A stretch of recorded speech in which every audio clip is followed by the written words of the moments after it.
ሩታ መጣይ በሌሊቱ ጥቁር ለብሳ ምን ገጠማት? ምን ሆነች?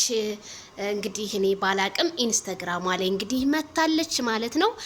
መልእክት ይዛ ምናለች? የዋህ ልብ ተወዶ አያውቅም መጠቀሚያ ሆኖ እንጂ ብላለች። እንግዲህ የዋህ ሰው ብዙ ጊዜ ተጠቂ ነው። ግን አንቺ የዋህነትሽን በዚህ ልክ እንትን አትበይ እንዴ!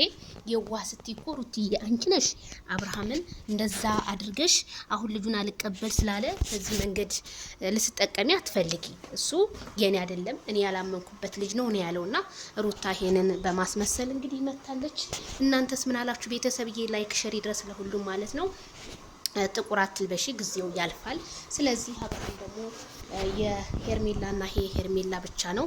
አትዘኝ፣ ሴት ልጅ አዝና ይላሉ አንዳንድ ሰዎች። ዜድዬ ለምንድን ነው ለሴት ልጅ የማታዝኒው? እኔ አዝናለሁ። ስለዚህ ሩታ የመጣችበት አመጣጥ ትክክል ስላልሆነ እንጂ እኔ ሴት ልጅ ትጎዳ አላልኩም። ግን ሩታ ይሄንን ያህል ራሷን ማርከስ የለባትም። በቃ ሴት ልጅ ትልቅ ደረጃ መድረስ እንዳለባት ሰርታ ማሳየት እንጂ አልፈልግም ያለችውን ወንድ መለመኑ ግን ከባድ ነው። ስለዚህ አይዞን ሩታ።